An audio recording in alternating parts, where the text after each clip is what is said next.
नमस्कार. अक्षरगथामध्ये आपलं स्वागत आहे. विचार करा, ज्या दिवशी भारत एक स्वतंत्र प्रजासत्ताक म्हणून आपलं संविधान स्वीकारत होता. खरं तर तो देशासाठी सर्वात मोठा आनंदाचा क्षण होता. अगदी. पण ज्यांनी हे संविधान घडवण्यात सर्वात मोठी भूमिका बजावली ते प्रमुख शिल्पकार डॉक्टर बाबासाहेब आंबेडकर. त्यांच्या मनात मात्र आनंदापेक्षा जास्त चिंता होती. हा एक मोठा विरोधाभास आहे, नाही का? हो. ज्या क्षणाची इतकी वाट पाहिली त्याच क्षणी त्यांना भीती का वाटत होती. आणि ही भीती काही साधीसुधी नव्हती. त्यांच्या मनात दोन मोठे बोचणारे प्रश्न होते. कोणते? पहिला, इतक्या बलिदानाने मिळवलेलं स्वातंत्र्य आपण टिकवू शकू का? आणि दुसरा, जो जास्त भयावह होता, की इतिहासाची पुनरावृत्ती होईल. बरोबर, की आपण आपल्याच चुकांमुळे हे स्वातंत्र्य पुन्हा गमावून बसू का?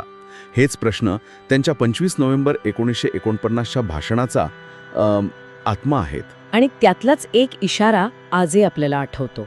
ते म्हणाले होते की जर आपण घटनाबाह्य मार्गांचा अवलंब केला तर ते अराजकतेचं व्याकरण म्हणजे ग्रामर ऑफ अनार्की ठरेल. हो. आज जिथे आंदोलनांवर सतत चर्चा होते तिथे हा विचार आपल्याला कुठे नेऊन ठेवतो. चला या भाषणाच्या खोलात जाऊन बाबासाहेबांच्या मनातली ती चिंता समजून घेऊया. नक्कीच.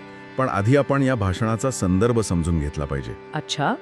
हे भाषण संविधान सभेच्या अंतिम सत्रात म्हणजे संविधान स्वीकारण्याच्या ठीक एक दिवस आधी केले गेले. म्हणजे तब्बल 2 वर्षे 11 महिने आणि 17 दिवसांच्या मेहनतीनंतर. अगदी. एका महायज्ञाचा तो समारोप होता. पण खुद्द बाबासाहेबांसाठी हा प्रवास खूप अनपेक्षित होता. अनपेक्षित. ते तर मसुदा समितीचे अध्यक्ष होते. हो. पण ते स्वतः सांगतात की ते संविधान सभेत आले होते ते फक्त अनुसूचित जातींच्या हिताचं रक्षण करण्यासाठी. म्हणजे का मर्यादित हेतूने? बरोबर. पण जेव्हा त्यांच्यावर मसुदा समितीच्या अध्यक्षपदाची जबाबदारी टाकली तेव्हा त्यांनाही आश्चर्य वाटलं होतं. म्हणून हे भाषण म्हणजे फक्त कामाचा हिशोब नाहीये, तर टीकेला दिलेलं उत्तर आहे. एक सविस्तर, अभ्यासपूर्ण आणि तितकंच भावनिक उत्तर. आणि या भाषणाचा गाभा काय आहे? मला वाटतं तो एका साध्या पण अत्यंत महत्वाच्या विचारात आहे. कोणता विचार? की कोणतंही संविधान यशस्वी किंवा अयशस्वी होणं हे केवळ कायद्यावर अवलंबून नसतं. बरोबर. त्यांचे शब्दच इतके भेदक आहेत.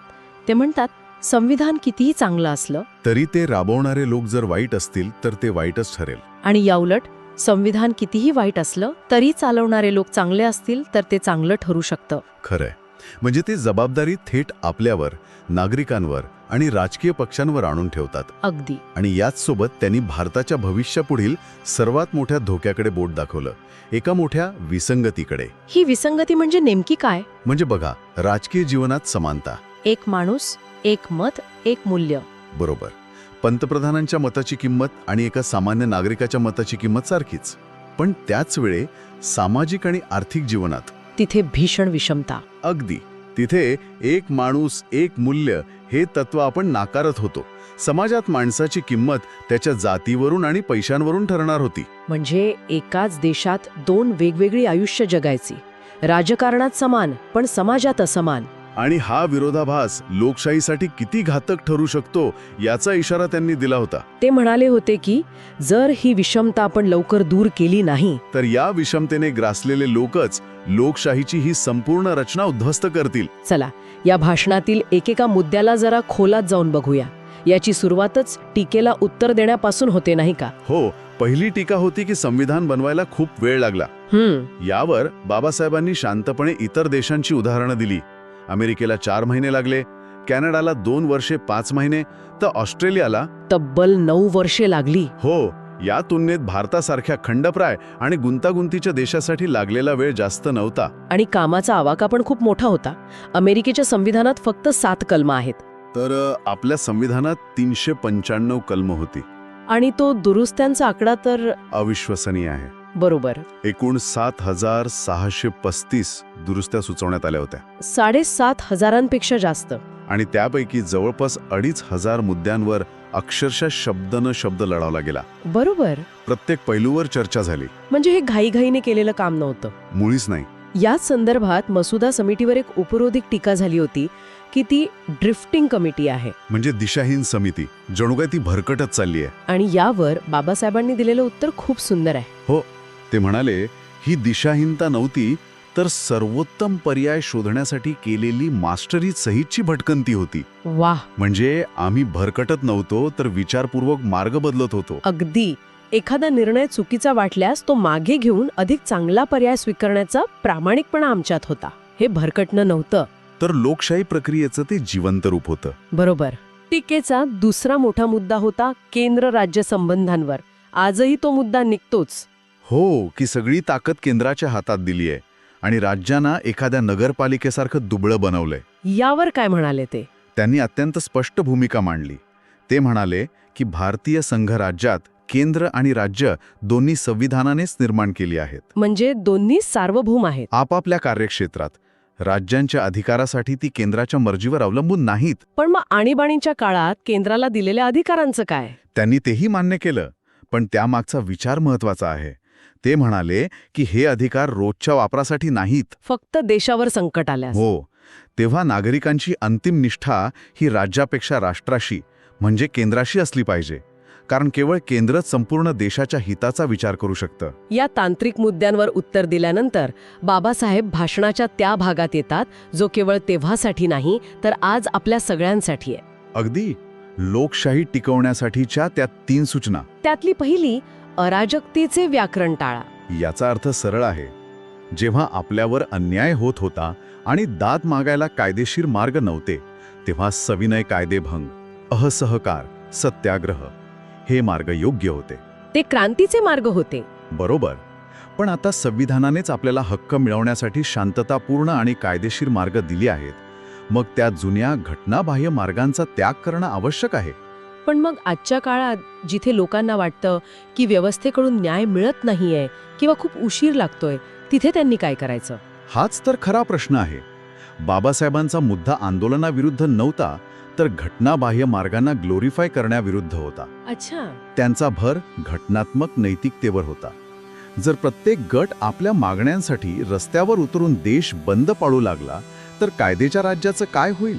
लोकशाही आणि झुंडशाही यात एक पुसटशी रेष असते. आणि ती रेष ओलांडली की आपण अराजकतेच्या व्याकरणात प्रवेश करतो, असं त्यांना म्हणायचं होतं. त्यांची दुसरी सूचना तर भारतीय समाजाच्या अगदी वर्मी घाव घालणारी आहे. विभूती पूजा. Hero worship. हो, राजकारणातल्या भक्तीवर, व्यक्तिपूजेवर त्यांनी केलेला हल्ला खूप थेट आहे. अत्यंत थेट.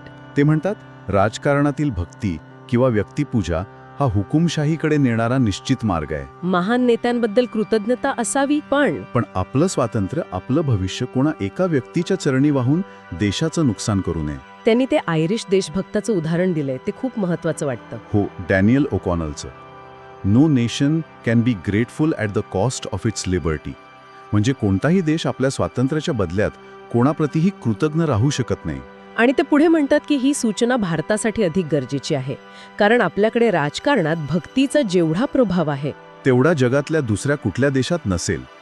हा विचार आजही किती खरा वाटतो. खरे, धर्मातली भक्ती आत्म्याच्या मुक्तीचा मार्ग असू शकते, पण राजकारणातली भक्ती ही देशाच्या अधोगतीचा आणि हुकुमशाहीचा हमखास मार्ग ठरते.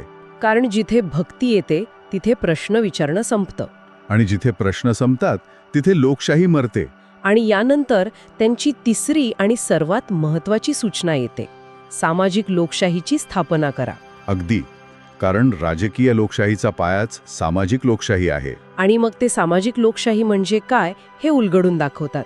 स्वातंत्र्य, समता आणि बंधुता. पण ते म्हणतात की ही काही त्रिमूर्तीतील वेगवेगळी तत्व नाहीत जी तुम्ही वेगळी करू शकता. ती एक एकरूप रचना आहे. म्हणजे एकाला दुसऱ्यापासून वेगळं केलं तर लोकशाहीचा उद्देशच पराभूत होईल. हे जरा सोपं करून सांगाल का? ते खूप सुंदर स्पष्ट करतात. समजा आपल्याकडे स्वातंत्र्य आहे पण समता नाही, तर काय होईल? काही मोजक्या लोकांची बहुसंख्यांवर हुकुमशाही निर्माण होईल. बरोबर. आणि समजा समता आहे पण स्वातंत्र्य नाही, तर प्रत्येक व्यक्तीचं कर्तृत्व त्याची स्वतंत्र ओळख मानली जाईल. अगदी. आणि या दोन्हींना जोडणारा दुवा म्हणजे बंधुता. बंधुता हा शब्द आपण खूप सहजपणे वापरतो, पण बाबासाहेबांना इथे नक्की काय म्हणायचं होतं? त्यांच्यासाठी बंधुता ही एक केवळ भावना नव्हती, ती सामाजिक एकतेचा आधार होती. अच्छा. ते म्हणतात, बंधुतेशिवाय स्वातंत्र्य आणि समता नैसर्गिकरित्या टिकू शकत नाहीत. त्यांना टिकवण्यासाठी पोलिसांची कायद्याची गरज भासेल. पण जिथे लोक एकमेकांना आपलं मानतात तिथेच एकमेकांच्या हक्कांचा आदर केला जातो. बरोबर. बंधुता नसेल तर स्वातंत्र्य आणि समता हे केवळ वरून लादलेले नियम बनून राहतील. या विचारांच्या पुढच्या टप्प्यात बाबासाहेब एक असा धाडसी आणि अंतर्मुख करणारा मुद्दा मांडतात जो ऐकून आजही अनेकांना धक्का बसेल. की आपण अजूनही सामाजिक आणि मानसिक अर्थाने राष्ट्र बनलेलो नाही. हो, आणि त्यामागचं कारणही ते स्पष्ट करतात. ते विचारतात, हजारो जातींमध्ये विभागलेला समाज एक राष्ट्र कसा असू शकतो? आणि त्यांच्या मते जाती या राष्ट्रविरोधी आहेत. Anti national. हा खूप मोठा शब्द आहे, राष्ट्रविरोधी. जाती राष्ट्रविरोधी का आहेत असं त्यांना वाटतं? कारण त्या सामाजिक जीवनात भेद निर्माण करतात, एकमेकांबद्दल मत्सर निर्माण करतात. त्या एका गटाला दुसऱ्या गटापेक्षा श्रेष्ठ किंवा कनिष्ठ ठरवतात. अगदी. त्या एकात्मतेलाच सुरुंग लावतात. ते म्हणतात की जोपर्यंत आपण या जातींच्या भिंती ओलांडत नाही तोपर्यंत बंधुता, जी राष्ट्राचा आधार आहे, ती केवळ एक वरवरचा मुलामा राहील, एक दिखावा राहील. या भाषणातली एक संकल्पना माझ्या मनाला सगळ्यात जास्त भिडली.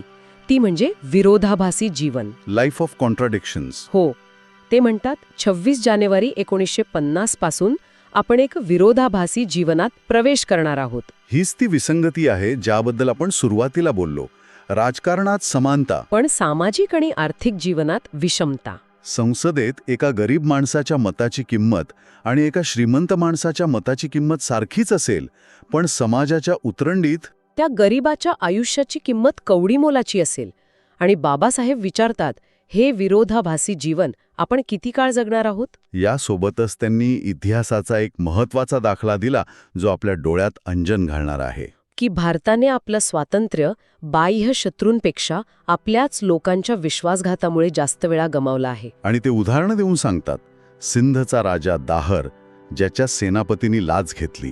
पृथ्वीराजा विरुद्ध लढण्यासाठी महम्मद घोरीला जयचंदनेच आमंत्रण दिलं. जेव्हा शिवाजी महाराज हिंदवी स्वराज्यासाठी लढत होते तेव्हा इतर मराठा सरदार आणि राजपूत राजे मुघलांच्या बाजूने लढत होते. म्हणजे आपला शत्रू नेहमीच आपल्या घरात होता. अगदी. हा इतिहास सांगून बाबासाहेब एकच प्रश्न विचारतात, इतिहासाची पुनरावृत्ती होईल का? आणि हाच प्रश्न आज 70 वर्षांनंतरही तितकाच जिवंत आहे. हो, ते विचारतात, आपले देश बांधव देशापेक्षा आपल्या पंथाला, आपल्या जातीला, आपल्या नेत्याला मोठे मानतील का?